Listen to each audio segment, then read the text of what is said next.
እንዲሁም መሬት ላይ ባሉ ኦፕሬሽኖች ብቻ ወለጋን ነፃ ማውጣት የተቻለበትና እንዴት ናችሁ? ብልጽግና ፓርቲ አፍሪካ ላይ ካሉ ከተፈጠሩ ፓርቲዎች ለየት የሚያደርገው እውነታን አይክድም፣ እውነታን ይቀበላል፣ የሚማር ፓርቲ ነው። በየጊዜው ማንኛውም ሰው ሐሳብ ያለው ሰው መጥቶ ሐሳብ ሲሰጥ ይሄ ቢስተካከል ሲል ይቀበላል፣ ራሱን ያርማል። በተመሳሳይ ሁኔታ ደግሞ የተፈጠረን እውነት የተሻለ ሆኖ ለመታየት እውነታውን አይክድም ማለት ነው። የጸጥታ ችግር እንዳለ በዛ ላይ መስራት ከየትኛውም ነገር በላይ ፕራዮሪታይዝ አድርጎ ፓርቲው የሚሰራ መሆኑን በተለያዩ መድረኮች ከፓርቲው ፕሬዝዳንት ሌሎችም አመራሮች ሁሌም ሜንሽን የሚያደርጉት ጉዳይ ነው። ነገር ግን ሚዲያ ላይ ያለው የጸጥታ ችግርና መሬት ላይ ያለው የጸጥታ ችግር በጣም ሰፊ ልዩነት ነው ያለው ማለት ነው።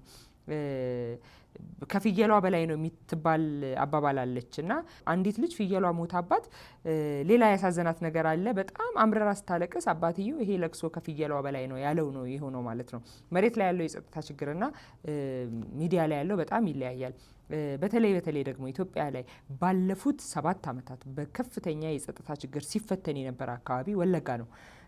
ወለጋ መንግስት በትክክል ይህን የጸጥታ ችግር ለማሻሻል ለማስተካከል በተለያዩ ሜቶዶች የሰላም ጥሪ ከማቅረብ ከመማጸን ኑ በሰላም አብረን በጋራ ተወያይተን ችግሮቻችንን ፈተን ህዝቡ በሰላም ይኑር በማለት 7 ዓመቱ ሙሉ በመለመን እንዲሁም መሬት ላይ ባሉ ኦፕሬሽኖች ብቻ ወለጋን ነፃ ማውጣት የተቻለበትና ያንም ደግሞ የጸጥታ ችግር አለ ተብሎ የሚታሰቡ አካባቢዎች ላይ ፋብሪካዎች ተተክለው የተለያዩ የመስኖ ግድቦች ተሰርተው በጣም ትልልቅ ፋብሪካዎች ተሰርተው እንዲሁም ደግሞ የመሰረት ድንጋይም ተቀምጠው ልክ እንደ ሌሎች የኢትዮጵያ ከተሞች ደግሞ በኮሪደር ልማት ከተሞች የነቀምት ከተማ እንደዛ ተውባ መታየቱ የጸጥታ ችግሩ በጣም መሻሻል ብቻ ሳይሆን ፉሊ በጣም ከጸጥታ ስጋት የወጣበት አካባቢ መሆኑን ማሳያ ነው። ነገር ግን አንድ ረንደም ሰው መንገድ ላይ ያስቆማችሁ ወለጋ ምን አይነት አካባቢ ነው ብትሉ ወለጋ ምንም አይነት እንቅስቃሴ የማይደረግበት ከፍተኛ የጸጥታ ችግር ያለበት በሚል ነው ሜንሽን የሚያደርግላችሁ ማለት ነው።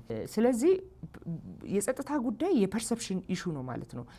ዴሊብሬትሊ ታስቦ ዜጎችን ስጋት ውስጥ ለማስገባት ስለ ነገ ተስፋ እንዳይኖራቸው ለማድረግ በቃ ኢትዮጵያ በጣም ከፍተኛ ጥይት ሚዘንብ ነው። አሁን ወለጋ አይደለም መሪዎች እንደዚህ ከቲማቸው ጋር የፓርቲው ፕሬዝዳንት ከቲማቸው ጋር እንደዚህ ሄዶ አድረው በጣም ብዙ ቦታ ጎብኝተው 40 ኪሎ ሜትር እንግዲህ ከቄለም እስከ ቄጦ ክቡር የፓርቲያችን ፕሬዝዳንትና ቲማቸው በመኪና እየነዱ ነው የሄዱት ማለት ነው። ስለዚህ በዚህ ልክ እንደዚህ አይነት መሬት ላይ እውነት እያለ ነገር ግን ሚዲያ ላይ በጣም ነገሮችን የዜጎችን የመኖር ፍላጎትና ነገን የማየት ተስፋን ለመቀማት ሲባል ሆን ተብሎ ችግር አለ የሚባልበት ሁኔታ ነው ያለው ማለት ነው። በነጻነት መሪው ከህዝብ ጋር በዛ ሁኔታ በጣም በቅርበት እያወራ ህዝቡ ውስጥ እየሄደ በእግር ምሽት ላይ ወክ እያደረገ ሶስቱም ወለጋዎች እንግዲህ ምስራቅ ወለጋ፣ ምዕራብ ወለጋ፣ ቄለምና ነቀምት በዚህ ሁኔታ 4 ቦታዎች ላይ በጣም በነጻነት መሪው ሲንቀሳቀስ የነበረበትን ሁኔታ አይተናል።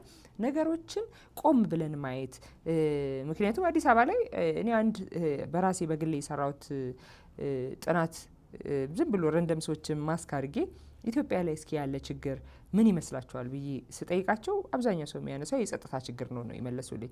እሺ የጸጥታ ችግር እስኪ እንደው እናንተ ይሄ ብላችሁ የምትገልጹት ለምሳሌ እዚህ አካባቢ ላይ ወንድሜ ላይ እንደዚህ ሆኗል፣ ቤተሰቤ ላይ የማውቀው ሰው ላይ ጓደኛዬ ላይ የአካባቢ ሰው ላይ እዚህ አካባቢ ላይ እንደዚህ አይነት ነገር አለ ስትሉ መልስ የለውም አብዛኛው ሰው ማለት ነው። አብዛኛው ሰው ሚዲያ ላይ ናሬት ተደርጎ አእምሮ ውስጥ እንዲኖር የተፈለገው ነገር ነው ያኖረው ማለት ነውና ይሄንን ነገር መሬት ላይ ያለው እውነት ምንድነው የሚለውን በደንብ አስበን በየአካባቢው የሚታዩ ጥቃቅን የጸጥታ ችግሮች በመንግስት የሰላም ጥሪ እንዲሁም ደግሞ መሬት ላይ ባለው ኦፕሬሽን ሙሉ በሙሉ በሚባል ደረጃ ነፃ እየወጣ ነው ያለው። ህዝባችን ሰላማችንን ማወክ ለሚፈልግ በተለይ አሁን ሚዲያ ላይ እያስኬዱ ያሉት የሰላም የለም ናሬሽን ወደዛ ማምጣት ፍላጎት ስላላቸው ነው። አሁን እነሱ ሁሌ ምኞታቸው ነው የሚናገሩት ኢትዮጵያ ላይ በቃ ሰላም የለም በሚል ህዝቡ ስጋት ውስጥ እንዲገባ ነው። ስለዚህ ይሄ ምኞታቸው እንዳይሳካላቸው ሁሉም አካባቢ የሚኖር ማህበረሰባችን ሁሉም ኢትዮጵያውያን ስለ ሰላም በጋራ መስራት ይጠበቅብናል።